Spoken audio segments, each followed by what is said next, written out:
cheia de produção, diferente. Nossa, esse é ativo. Não era, mas ficou, se esforçou. Ser ativo não é natural ao ser humano, mas a gente vai se esforçando, vai ficando. Um sentimento natural do ser humano é o medo. O medo faz parte do ser humano, é um sentimento natural. É pecado ter medo? Não, é pecado deixar que o medo paralise, é pecado deixar que o medo impeça você de caminhar. Como que eu combato o medo? Passa por essa portinha, entra no reino de Deus. Entra no reino de Deus. Ele diz: o meu amor vai afastar todo medo. Quando a gente enfrenta o medo, a gente começa a ganhar coragem. O corajoso não é o que não tem medo, é o que enfrenta o medo, é o que vai para frente mesmo com medo, é o que vai para a batalha assustado, mas ele vai, é o que atravessa a rua com medo, mas ele atravessa, ele não para, e vai enfrentando, e vai enfrentando. No começo é difícil, precisa de esforço. Depois você vai ser conhecido como o corajoso. Esse cara é impressionante, parece que não tem medo de nada. Todo mundo tem. Sentimentos de tristeza, de angústia, de depressão, são sentimentos que o ser humano tem. Decepções causam esses tipos de sentimentos, rejeições também causam, traições também causam tudo isso. Tem coisas, tem sentimentos que estão dentro, mas produzidos por ações de fora, ou até mesmo por reações de fora. E aí, como é que eu posso, o que eu faço com esses sentimentos? Deus diz, esses sentimentos são combatidos com uma palavrinha pequena que foi estudada aqui no Mergulhando na Palavra essa semana, chamada perdão. Perdoa quem te rejeitou, perdoa quem te traiu, perdoa quem te decepcionou. Quantas vezes o nosso sentimento não é do que fazem, é do que são.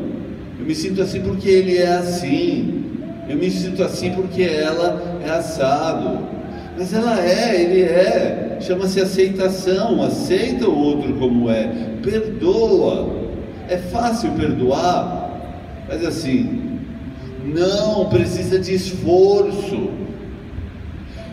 Entrar no reino de Deus requer esforço, e muitas vezes quanto esforço. Quantas vezes para perdoar eu precisei abrir um jejum, precisei orar muito, precisei escrever um livrinho, todas as coisas que essa pessoa tinha me ofendido, magoado, custou tempo, custou falta de refeições, custou muitas lágrimas, esforço. Mas sabe o que veio? Veio misericórdia. Misericórdia não é nossa, é de Deus, e elas se renovam a todas as manhãs. Sabe o que é misericórdia? É quando Deus derrama um perdão tão especial, porque é um perdão que você entende porque o outro fez, você entende a limitação do outro. Não é fácil entrar no reino de Deus, precisamos de esforço. Quando entramos e praticamos, o resultado é limpamos os nossos sentimentos. Os sentimentos ficam bons. Nós temos bons sentimentos. Tem hora que a gente vai orar para Deus, ó Deus, me perdoa o egoísmo, me perdoa a inveja, eu tenho maus sentimentos. Mas de repente o Espírito Santo toca e fala: mas eu também tenho bons sentimentos, eu amo o próximo, eu me esforço aqui e ali. A gente tem dos dois, mas quanto mais a gente se esforça e age para entrar no reino de Deus, melhores vão ficando os nossos sentimentos, mais limpos, mais bonitos, mais de Deus. Abra a sua Bíblia no livro de Mateus. A gente estava em Mateus, voltou para Jeremias, agora volta para Mateus. Mateus 13.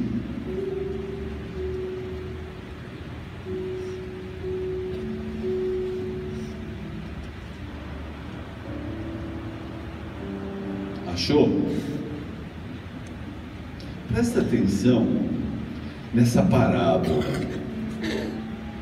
Jesus usava de parábolas para explicar para aquelas pessoas o mundo espiritual, o reino de Deus.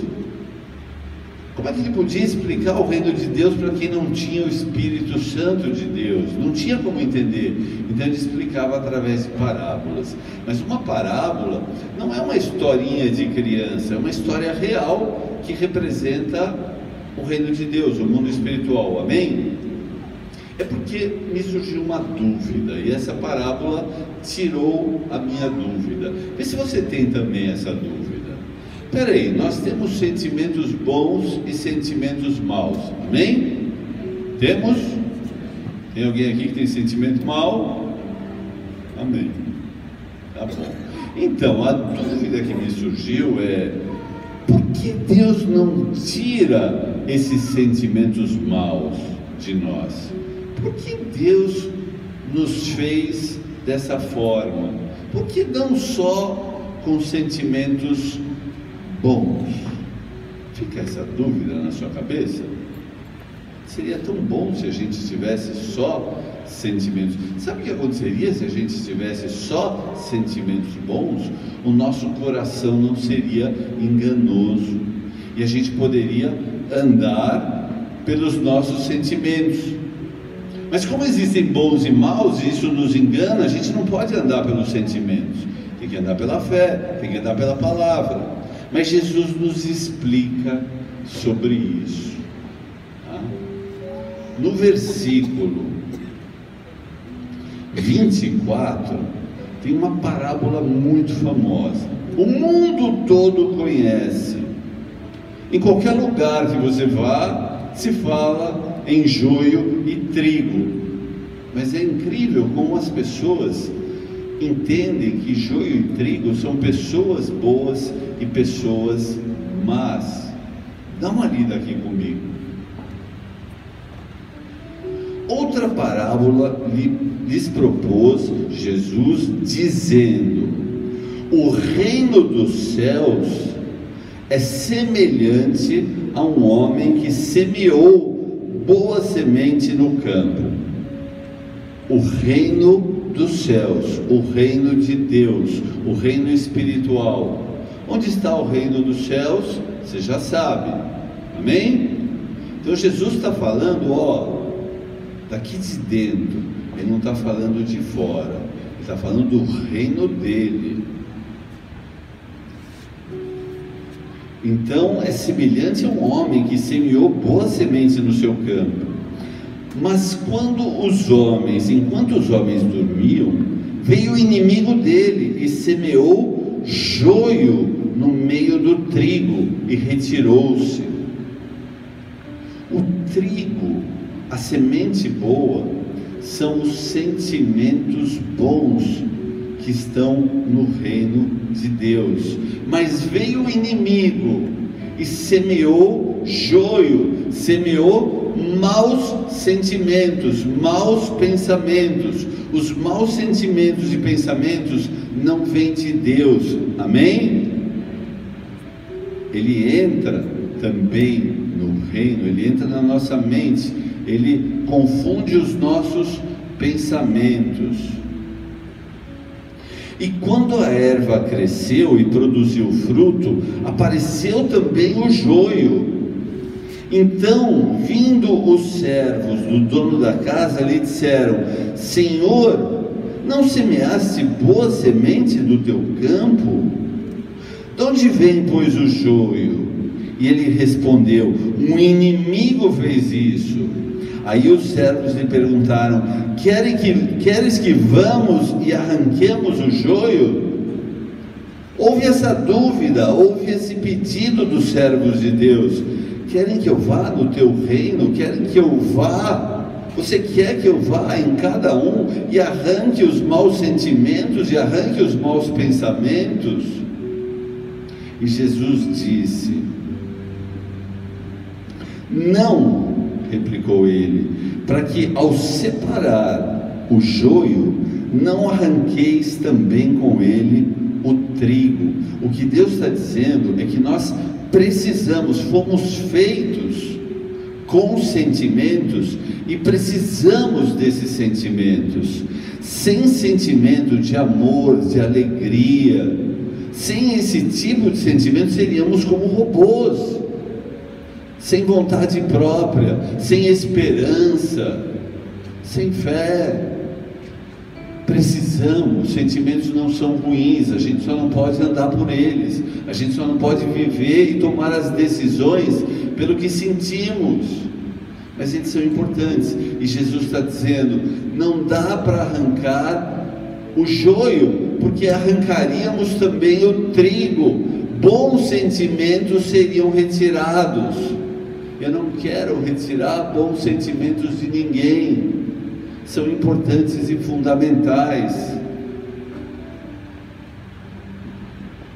Deixai-os crescer juntos até a colheita, e no tempo da colheita direi aos ceifeiros: ajuntai primeiro o joio, atai-o em feixes para ser queimado, mas o trigo recolhei-o no meu celeiro. Sabe o que é isso? Isso é uma promessa. É uma promessa que no tempo futuro, no novo mundo, no mundo em que os escolhidos viverão, não haverá mais maus sentimentos. Por isso que a Bíblia diz: naquele tempo, na Nova Jerusalém, o cordeiro vai viver junto com o leão, não haverá maldade, não haverá doença. As doenças são causadas muitas vezes pelos sentimentos ruins, pela falta de perdão. Não acontecerá. A Bíblia diz que naquele tempo, ainda na Nova Jerusalém, não na eternidade, uma pessoa, se morrer com 100 anos, ela morreu criança, morreu jovem. É como Deus nos planejou. Mas aí coisas entraram no meio do caminho. Amém? Uma última coisa. Tá bom, entendi. Eu preciso de esforço, eu preciso lutar. E principalmente a luta mais difícil que eu tenho é a luta contra os meus sentimentos. Como é difícil, porque eu sinto. Como é difícil lutar contra isso. Eu sinto raiva. Como lutar contra isso? Esse é um mandamento de Deus. Ele diz: você precisa lutar contra os maus sentimentos e, portanto, se vira. Você só virá a mim quando você conseguir vencê-los. É isso que Deus diz para alguns de vocês? Porque não é isso que Ele faz. Ele diz: fica atento, fica atenta. Não obedeça as ordens do teu coração, mas eu vou te ajudar. Você não vai estar sozinho nessa. Eu vou te ajudar. Quando Ele derramou o Espírito Santo em cada um de nós, porque é o Espírito Santo que controla, é o Espírito Santo que senta num trono nesse reino dos céus.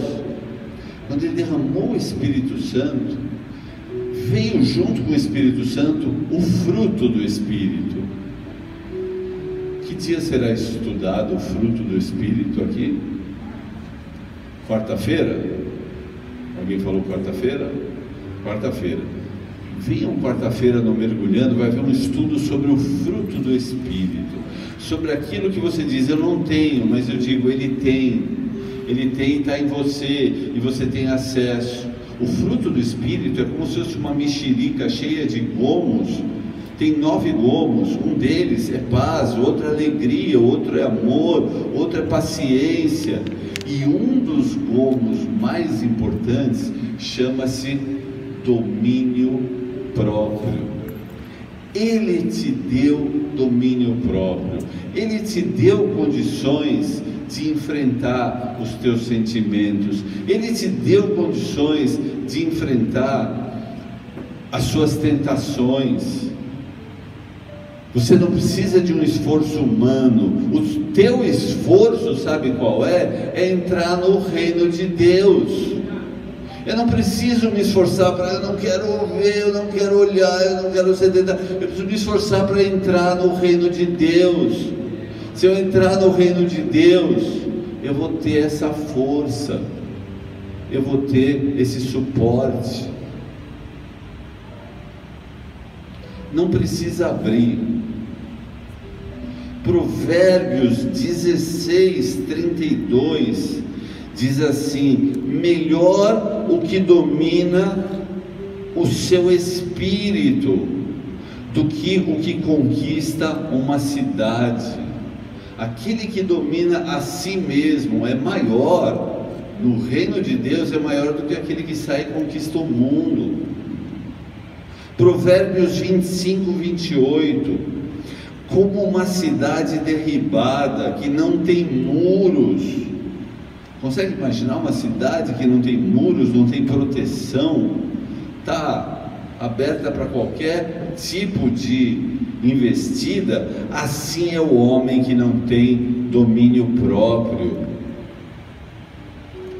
1 Coríntios 6:12: todas as coisas me são lícitas, disse Paulo, mas nem todas me convêm. Porém, eu não me deixarei dominar, eu não me deixarei dominar por aquelas que não convêm. O pecado vem, a tentação vem, os pensamentos vêm e os sentimentos se afloram. Qual é o pecado? É se deixar dominar por eles. Amém? Vocês estão com um sentimento muito forte de sono, eu percebo aqui. Dá uma agitadinha aí. Isso, mexe bem aí. Dá uma cotoveladinha no seu irmão.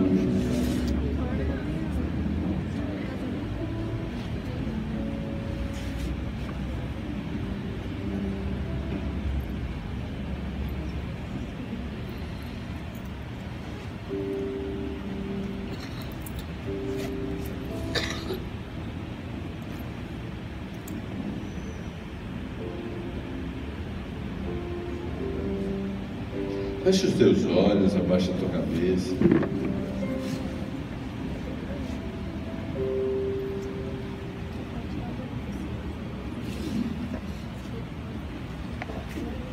O Senhor nos chamou essa noite, trouxe cada um aqui para dizer, Ele sabe exatamente como somos, Ele sabe exatamente do que somos feitos.